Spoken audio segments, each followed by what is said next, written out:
বালেগ হওয়া কোনো মানুষকে ইসলামের নিয়ম অনুযায়ী পরিবার থেকে নামাজের তাকিদ দেওয়া হয়, এক পর্যায়ে খাওয়া বন্ধ বা পিটিয়ে বের করাও নিয়ম আছে।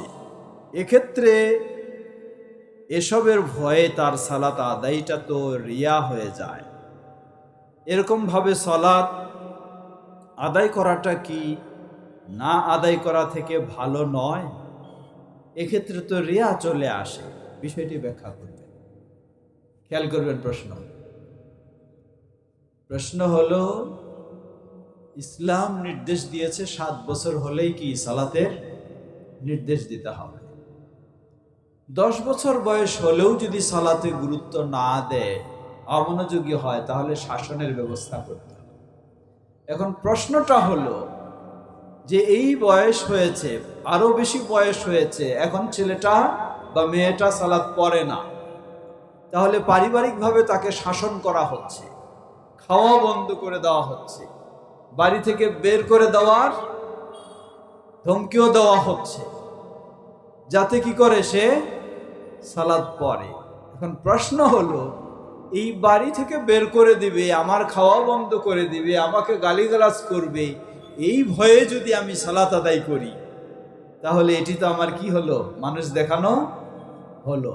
তাই এই সালাত পড়ার চেয়ে না পড়াই তো ভালো। ঠিক আছে না?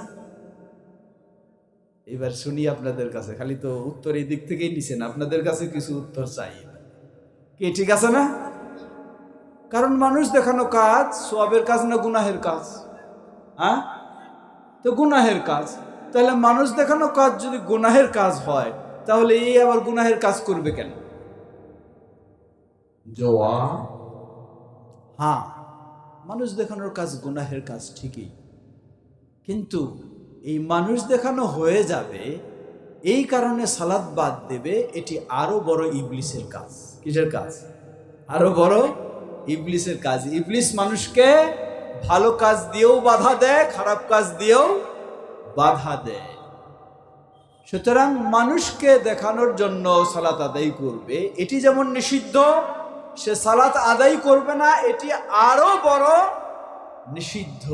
তাই আমরা বলবো যে ঠিক আছে, তুমি যদি বাঁচতে চাও, তাহলে তুমি মানুষ দেখানোর জন্য সালাত আদায় করো না, তুমি আল্লাহকে খুশি করার জন্য সালাত আদায় করো, তাহলে তোমার সবটাই ঠিক হয়ে যাবে। আল্লাহও খুশি হবেন, বাবা মাও খুশি হবেন, সমস্যা সব দূর হয়ে যাবে ইনশাআল্লাহ। তাই এইগুলি হলো ইবলিসি চিন্তা। অনেক সময় ইবলিস মানুষকে এইরকম বহু রকম চিন্তা দিয়ে কি করে, বহু রকম বুদ্ধি দিয়ে সেগুলি থেকে দূরে সরায়। ছোট্ট একটা উদাহরণ দিই, ইবলিস কেমনে মানুষকে ই করে দেখে। মা বোনেরাও উপস্থিত রয়েছে। একজন মেয়ে মানুষ, স্বামীর সাথে ভালো সম্পর্ক নাই, মানে স্বামী তার সাথে ভালো আচরণ করছে না, একটা মেয়ে মানুষ কষ্টে আছে। এখন এই মেয়ে মানুষ আরেকজনের কাছে একটু পরামর্শ চেয়েছে যে আমার স্বামী তো ভালো আচরণ করে না, খুব কষ্টে আছি আমি, কিছু ভালো পরামর্শ দিন, কেমনে আমার এটা দূর হবে। সে এখন কি করবে? সে তাকে পরামর্শ দিয়েছে। কি পরামর্শ? যেন সম্পর্ক ভালো হয়। কি করতে হবে? কিছু তাবিজ বানাতে হবে। তাবিজ বানালে সম্পর্ক ভালো হবে। কি দিয়ে তাবিজ বানাবে? তাবিজ বানানোর জন্য তার স্বামীর এই জায়গা থেকে একটা দাড়ি কেটে নিয়ে আসতে। কোন জায়গা থেকে? গলার এই জায়গা থেকে। কখন কাটতে হবে? স্বামী যখন ঘুমাতে যাবে, ঘুম থাকবে, ওই সময় একটা চাকু দিয়ে এই জায়গা থেকে একটা দাড়ি কেটে নিয়ে আসতে হবে। এইটা কেটে নিয়ে আসে দিলে তাবিজ বানায় দেবে, তাহলে স্বামী স্ত্রীর সম্পর্ক কি হয়ে যাবে? খুব মধুময় হয়ে যাবে। এখন বেচারি তো এমনি আসলে অশান্তিতে রয়েছে, মেয়ে মানুষ, এত তার চিন্তাও নাই যে এটা দিয়ে আবার কি হয়ে যেতে পারে। এই বেচারি তাই করছে, স্বামী যখন ঘুমাচ্ছে ওই মুহূর্তে গেছে এখানে চাকু দিয়ে এটা কাটতে। যখনই কাটতে গেছে ওই বেচারা ওই মুহূর্তে টের পেয়ে গেছে। এখন বলেন কি অবস্থা? হ্যাঁ, আগের চেয়ে ভালো হয়ে গেল এখন, না? হ্যাঁ, এখন সে দেখতেছে যে আমার স্ত্রী আমাকে চাকু দিয়ে জবাই করতে আসছে। তা আগুন আরো কি হয়ে গেল, দ্বিগুণ হলো। এই হলো ইবলিসি চিন্তা। এগুলি কিসের চিন্তা? এগুলি হলো ইবলিসের চিন্তা, মানুষকে আরো বিপদে ফেলা। তা একজন সালাত এমনি আদায় করে না, এখন তার পরিবার, তার বাবা মা তাকে শাসন করছে। ইবলিস তার ভিতরে এখন পরামর্শ দিচ্ছে, আরে তুমি তোমার বাবা মার ভয়ে সালাত আদায় করবা কেন? এটা তো তোমার রিয়া হয়ে যাবে। তুমি কি করো না, তুমি আর বড়ই না, বাদ দাও। এগুলি হলে ইবলিস মানুষকে এইরকম বহু চিন্তা দিয়ে আরো জঘন্য ভয়াবহ খারাপ পর্যায়ে নিয়ে যাবে। আল্লাহ হেফাজত করুন। প্রশ্ন করেছেন, আহলে হাদিস পরিচয় দেওয়া কি খুবই জরুরি নাকি মুসলিম পরিচয় দেওয়াই যথেষ্ট? কিছু সংখ্যক মানুষ আমাদেরকে বলছে মুসলিম বলতে হবে। জবাব, আমরাও বলি মুসলিম বলতে হবে, আমরাও বলি মুসলিম পরিচয় দিতে হবে, আমরাও বলি মুসলিম বলতে হবে। আপনাদের এদিকের একজন কাছের মানুষ, তিনি বলেছিলেন, ওটা না বলি, হয়তো আবার বুঝবেন যে ওই লোকটার কথা বলতেছে। তো মুসলিম পরিচয়, আচ্ছা বলেন তো, মাজারে গিয়ে সেজদা দেয় কারা? সব তো হিন্দুরাই দেয় মাজারে গিয়ে সেজদা, হ্যাঁ? বা সব খ্রিস্টানরাই দেয় নাকি? ইহুদিরাই দেয়? আছে কোনো ইহুদি মুসলমানদের যেগুলি নামে মাজার? কোনো খ্রিস্টান আছে? কোনো হিন্দু আছে? কেউ নাই। সবাই তারা কি পরিচয় দেয়? মুসলিম। তাহলে আপনি আর ওই মুসলিমের মাঝে পার্থক্যটা কি? ও পরিচয় দেয় মুসলিম, আপনিও পরিচয় দেন মুসলিম, পার্থক্য কি? এই পার্থক্যটাই পরিষ্কার করার জন্য আমি মুসলিম অবশ্যই, কিন্তু কোন মুসলিম? আমি আহলুল হাদিস মুসলিম। বলুন আলহামদুলিল্লাহ। আহলুল হাদিস মুসলিম মানে গোটা পৃথিবীর মানুষেরা, মুসলিম যারা তারাও জানে, অমুসলিম যারা তারাও জানে, আহলুল হাদিস মানে তারা কখনো মাজারে সেজদা দেয় না, তারা কবর পূজা করে না, তারা কোনো মানুষের পায়ে সেজদা দেয় না। এটা হলো কোন মুসলিম? আহলুল হাদিস মুসলিম। এখন বলুন, আপনার এই পরিচয়টা তাহলে দরকার আছে কিনা? কে আছে কিনা? অবশ্যই আছে। আল্লাহ বুঝার তৌফিক দান করুন। আরো বিস্তারিত কথা রয়েছে, সেদিক যাচ্ছি না। প্রশ্ন করেছেন 5 ওয়াক্ত সালাত যথাক্রমে 2, 4, 4, 3, 4 রাকাত, মানে ফরজগুলো এরূপ কেন? এর কোনো বৈজ্ঞানিক ব্যাখ্যা বা কোরআন হাদিসের আলোকে ব্যাখ্যা দেবেন? জবাব, ফজরের 2 রাকাত ফরজ, জোহরের 4 রাকাত ফরজ, আসরের 4 রাকাত ফরজ, মাগরিবের 3 রাকাত, এশার 4 রাকাত। প্রশ্নটা করেছেন যে এইরকম কেন? এর মানে সবগুলি 2 হইল না কেন, বা সবগুলি 4 হইল না কেন, বা সবগুলি 3 হইল না কেন? জবাব কি? জবাব হলো, ইসলাম মানে কি বলেন তো? হ্যাঁ, ইসলাম মানে কি? হ্যাঁ, এইদিকে কিছু মানুষ 2 রকম উত্তর দিলেন, এইদিকে কেউ উত্তর দেন নাই। ব্যাপারটা কি? ইসলাম চিনেন না তো না আপনারা? ইসলাম কি চিনেন? মানে কি ইসলাম? হ্যাঁ, একটু শুনতে চাই আমি ভালো করে, একটু জোরে বলেন না, ইসলাম মানে কি? হ্যাঁ, যাক, 2 রকম অর্থ পেয়েছি। কেউ বলেছেন শান্তি, কেউ বলেছেন আত্মসমর্পণ। ইসলাম শব্দের শাব্দিক অর্থ হলো আত্মসমর্পণ করা। কি করা? আত্মসমর্পণ করা। মানে কি? আত্মসমর্পণ মানে কি? আবার আত্মসমর্পণ মানে হলো, যা আমাকে নির্দেশ দেওয়া হবে, যা আমাকে নিষেধ করা হবে, কি করলাম? জানলাম, মেনে নিলাম, জানলাম, মেনে নিলাম, আর কিছু বলার সুযোগ নাই। তাহলে ইসলাম আমাদেরকে দিয়েছে ফজরের কয় রাকাত, জোহর কয় রাকাত, আসর কয় রাকাত, মাগরিব কয় রাকাত, এশা কয় রাকাত, জানলাম, এরপরে কি শব্দ? জোরে বলেন, জানলাম, তারপরে কি? মানলাম, এটা হলো ইসলামের বৈশিষ্ট্য। সমাজে কিছু মানুষ রয়েছে, কিছু মানুষ নয়, এটি একটি পদ্ধতির, একটা সিস্টেমের, একটা লাইনের মানুষদের এই চিন্তা, কোনো কিছু জানলে আগে এটার কারণ কি, এর পিছনে হেকমত কি, এটা জানতে হবে। যদি জানে তাহলে মানবে, যদি না জানে তাহলে মানবে না। এইটা ইসলাম কি নয়, এটা ইসলাম। ইসলাম হলো এর হেকমত আমি জানতেও পারি, নাও জানতে পারি। আল্লাহ জানালে জানবো, না জানালে জানবো না। কিন্তু যখনই আমি এতটুকু জানবো যে এটা ইসলামের নিয়ম, তাহলে আর কোনো কথা বলার সুযোগ নাই, আমাকে মেনে নিতে হবে।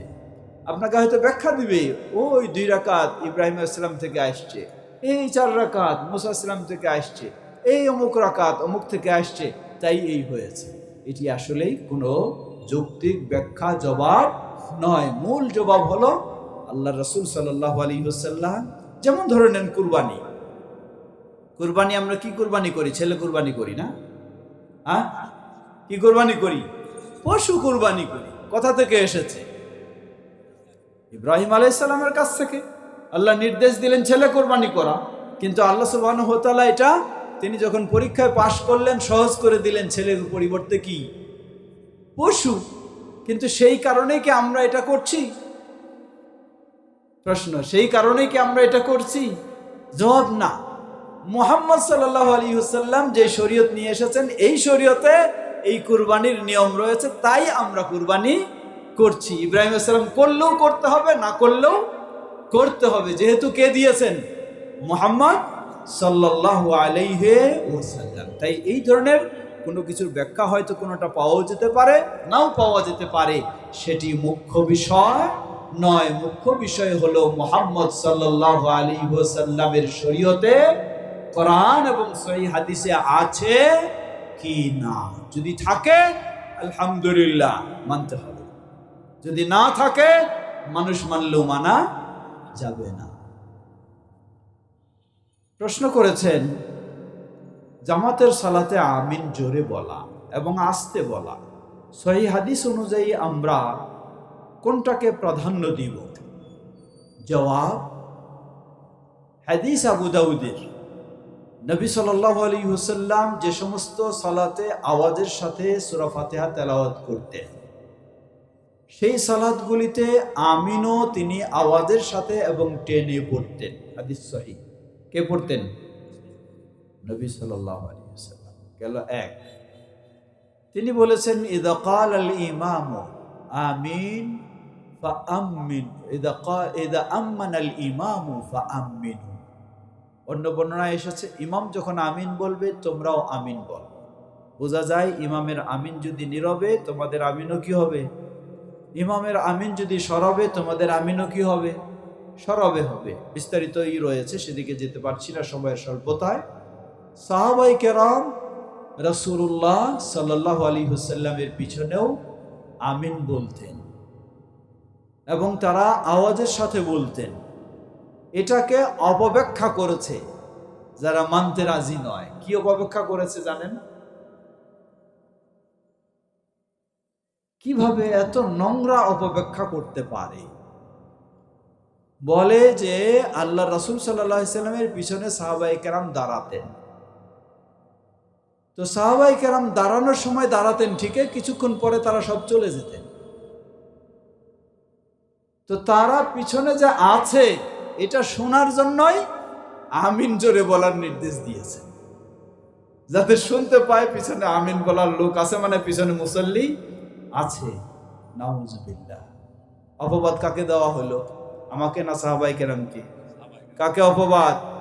সাহাবায়ে কেরাম নাকি নবী সাল্লাল্লাহু আলাইহি ওয়াসাল্লামের পিছনে দাঁড়ানোর সময় দাঁড়াতেন, পরে হারায় যেতেন, তাই আমিন জোরে বলার নির্দেশ দিয়েছে। এই ধরনের কত নোংরা ভয়ঙ্কর অপবাদ সাহাবীদেরকে।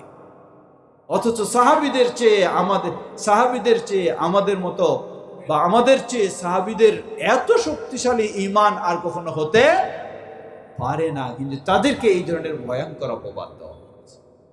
সুতরাং আমরা বলবো, রাসূলুল্লাহ সাল্লাল্লাহু আলাইহি ওয়াসাল্লাম নিজেও যে সমস্ত সালাতে আওয়াজের সাথে তেলাওয়াত করতেন, আওয়াজের সাথে আমিন বলতেন, সাহাবায়ে কেরামও বলতেন, সেটি সহিভাবে প্রমাণিত, তাই সেটি আমরা আমল করা সঠিক মনে করি। আল্লাহু তাআলা আ'লাম। তালেবান কারা এবং তাদের আকীদা কি? জবাব, তালেবান কি ফেরেশতা?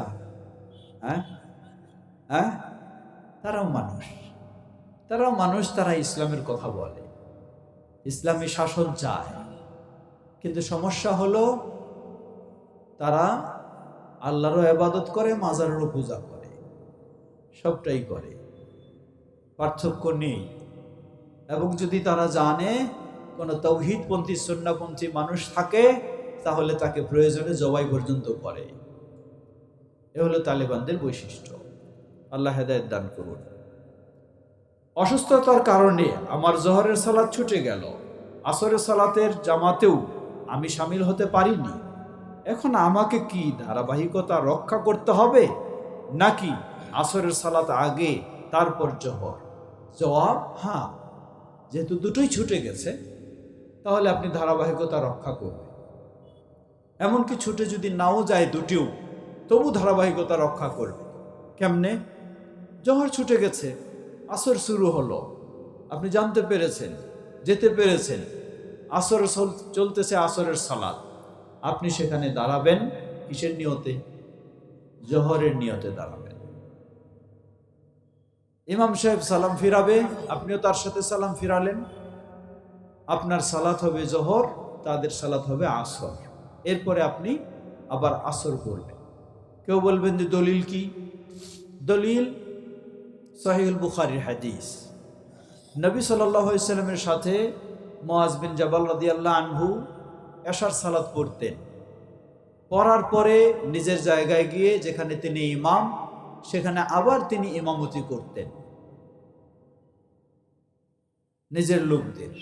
সেটাও এশা, এটাও এশা। কেউ হয়তো বলবে যে দুটাই তো এশা, তাহলে ওইটা দলিল কেমনে হবে? জবাব, দ্বিতীয় যে জামাত হল, তিনি ইমাম হলেন, ইমামের সালাত ছিল ফরজ না নফল?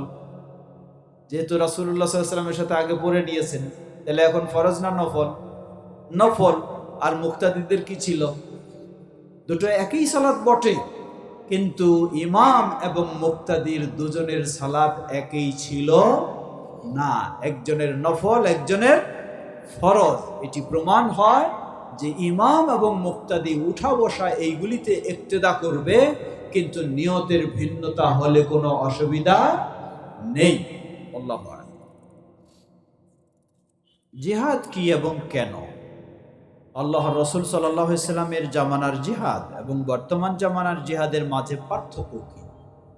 জবাব, জিহাদ ইসলামে একটি অত্যন্ত গুরুত্বপূর্ণ বিষয়, যে মর্মে কোরআন এবং সুন্নাহর অসংখ্য দলিল রয়েছে। তবে জিহাদ মানেই শুধু সশস্ত্র জিহাদ নয়। জিহাদ দ্বীনকে প্রতিষ্ঠার জন্য, তাওহীদকে প্রতিষ্ঠার জন্য, সুন্নাহকে প্রতিষ্ঠার জন্য যেই ত্যাগ স্বীকার করা হয়, সেটাই হলো জিহাদ। এটি হতে পারে মৌখিক কথার মাধ্যমে, হতে পারে লেখনীর মাধ্যমে, হতে পারে অর্থনৈতিক মাধ্যমে, হতে পারে অস্ত্রের মাধ্যমে। রাসূলুল্লাহ সাল্লাল্লাহু আলাইহি সাল্লামের জীবনে সবটাই ছিল, সুতরাং এখনো সবটাই হতে পারে। তবে সবটার ক্ষেত্রে কিছু মৌলিক শর্ত রয়েছে। সেই মৌলিক শর্ত কি? বিশেষ করে সশস্ত্র জিহাদ যদি হয়, তাহলে এই সশস্ত্র জিহাদ অবশ্যই নির্ভরযোগ্য, গ্রহণযোগ্য, শরীয়তসম্মত ইমাম, নেতা এর নেতৃত্বে হতে হবে। নিজের মন চাইলে আমি একটা অস্ত্র নিয়ে বের হয়ে জিহাদ করব, তাহলে এই জিহাদ দিয়ে উপকারের চেয়ে ক্ষতি বেশি হবে। আল্লাহ। গণতান্ত্রিক পদ্ধতিতে সরকার গঠন করা এবং তাকে আমাদের মান্য করা কতটুকু জায়েজ, শরঈ দৃষ্টিতে আলোচনা করবেন। জবাব, গণতান্ত্রিক পদ্ধতি বলতে বর্তমান যেটি রয়েছে, আমাদের দেশেও যেটি রয়েছে, এই গণতন্ত্র হলো প্রচলিত। এই গণতন্ত্র মানে হলো, এটার অর্থ হলো সংখ্যাগরিষ্ঠতাই কি সত্যের মাপকাঠি বা সঠিকতার মাপকাঠি, রাইটের মাপকাঠি। অর্থাৎ যেদিকে বেশি ভোট সেটাই রাইট, যেদিকে বেশি ভোট সেটাই কি রাইট। বাংলাদেশে মুসলিমের সংখ্যা বেশি না অমুসলিমের? মুসলিমের সংখ্যা বেশি। এখন ভিতরে আসি আর একটু, বেশি নামাজি না কম নামাজি? জোরে বলেন, বেশি নামাজি না কম নামাজি? জোরে বলেন। কম নামাজি বেশি হলো বেনামাজি। এই গণতন্ত্র বলে রাইট হলো বেনামাজিটা। রাইট হলো কোনটা? বেনামাজি। কারণ সেটা কি ভোট কোনটা, সেটার কোনটার ভোট বেশি, সেটারই ভোট বেশি, অতএব এটাই হলো রাইট। এই পাশ্চাত্যের গণতন্ত্রের বৈশিষ্ট্য হলো এটা। সুতরাং এই গণতন্ত্র কখনো শরীয়ত সম্মত নয়, এবং এই গণতন্ত্র শরীয়তকে, ইসলামকে প্রতিষ্ঠা করার জন্য তৈরি করা হয় নাই। তারা জানে, পাশ্চাত্যের লোকেরা, যে কখনো কোনো দেশে সহজেই কি হবে না, ভালোর সংখ্যা বেশি হবে না, খারাপের সংখ্যাই বেশি হবে। আর এই খারাপেরই যখন বেশি ভোট হবে, তখন নেতাটা নাচ গানের মানুষ হবে না নামাজি মানুষ হবে বলার অপেক্ষা কি রাখে না। এক। দ্বিতীয়, ধরে নেন এই পদ্ধতিতেই শাসক চলে এসেছে, হয়েছে সেটা, এখন সেই শাসকের আপনি কি করবেন? জবাব, এখানে আবার আরেকটি বিষয় এসে যায়, যে ইসলাম আপনাকে শৃঙ্খলার সাথে ইসলাম মেনে চলার নির্দেশ দিয়েছে। সুতরাং শাসকের বিষয়গুলি যখন কোরআন সুন্নাহর সাথে সাংঘর্ষিক সরাসরি হবে না, তাহলে শৃঙ্খলার স্বার্থে সেই ক্ষেত্রে আপনাকে শৃঙ্খলা মেনে নিতে হবে। আর যেটি পূর্ণ কোরআন সুন্নাহর বিপরীত পরিপন্থী হবে, সেটিকে অবশ্যই কি করা যাবে না, মানা যাবে না। একদিকে যেমন মানা যাবে না, অপরদিকে তেমন বিদ্রোহ ঘোষণা করা যাবে না। কারণ বিদ্রোহ ঘোষণাটা যদি আরো জটিলতার পরিস্থিতি তৈরি করে নিয়ে আসে, তাহলে সেই ক্ষেত্রে আপনি মানবেন না, কিন্তু বিদ্রোহ ঘোষণা করবেন না। অবস্থা অনুযায়ী তার ব্যবস্থা হবে। আল্লাহু তাআলা। প্রশ্ন করেছেন, বাংলাদেশ জমিয়তে আহলে হাদিসের মূল লক্ষ্য উদ্দেশ্য কি? জবাব, বাংলাদেশ জমিয়তে আহলে হাদিসের মূল লক্ষ্য উদ্দেশ্য হলো কালিমা তাইয়্যিবা লা ইলাহা ইল্লাল্লাহ মুহাম্মাদুর রাসূলুল্লাহ জীবনের সর্বস্তরে সেটিকে বাস্তবায়ন করা, জীবনের সর্বস্তরে। উক্ত সংগঠনে ইসলামী রাষ্ট্র গঠনে কি ভূমিকা রাখছে? জবাব, ইসলামী রাষ্ট্র গঠনে রাসূলুল্লাহ সাল্লাল্লাহু আলাইহি সাল্লাম যেইভাবে, যেই পদ্ধতি অবলম্বন করেছেন, বাংলাদেশ জমিয়তে আহলে হাদিস সেই পদ্ধতি অবলম্বন করে। প্রশ্ন করেছেন যে আত-তাওহীদ ফাউন্ডেশন কি, এটি কি জমিয়তে আহলে হাদিসের অঙ্গ সংগঠন? জবাব, আত-তাওহীদ ফাউন্ডেশন অনেকে হয়তো জানেন না, 2026 সালের শুরুতে আমরা বলতে এখানে আমি রয়েছি এবং আরও সংশ্লিষ্ট অনেকে রয়েছেন। আত-তাওহীদ ফাউন্ডেশন শিক্ষা ও সেবামূলক একটি সংস্থা।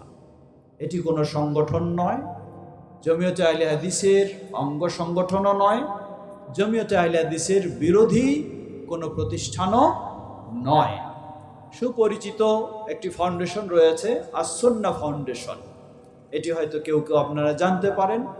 এই আস-সুন্নাহ ফাউন্ডেশন যেই ধরনের একটা এনজিও সিস্টেম, আত-তাওহীদ ফাউন্ডেশন সেটিও শিক্ষা সেবামূলক একটি সংস্থা, একটি সেই ধরনের ফাউন্ডেশন। কেউ কিছু হয়তো সংকীর্ণ মনা চিন্তা নিয়ে হয়তো বিরোধিতামূলক কথা বলার চেষ্টা করে।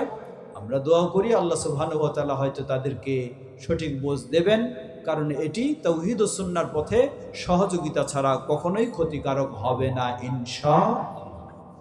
আল্লাহ সুবহানাহু ওয়া তাআলা আমাদেরকে যেসব বিষয়গুলি শুনেছি সেগুলি থেকে উপকৃত হওয়ার তৌফিক দান করুন। আপনারা বসবেন, আরও দুইজন আলোচক রয়েছেন এবং সুন্দর প্রশ্নে আপনাদের যেগুলি প্রেরণ করেছেন সেগুলির জবাব দেবেন। তো আমি যেহেতু দূর থেকে এসেছি, তাই হয়তো এখানে আমি শেষ করতে চাই। এতক্ষণ যাবৎ সেই আসর থেকে যা শুনেছি আরও শুনবো, উপকৃত হওয়ার চেষ্টা করবো তো ইনশাআল্লাহ। আলোর পথ অনুষ্ঠান দিয়ে আলো ছড়াবো তো ইনশাআল্লাহ। যারা এই আলো ছড়ানোর কাজ করে যাচ্ছেন, আপনারা যারা সহযোগিতা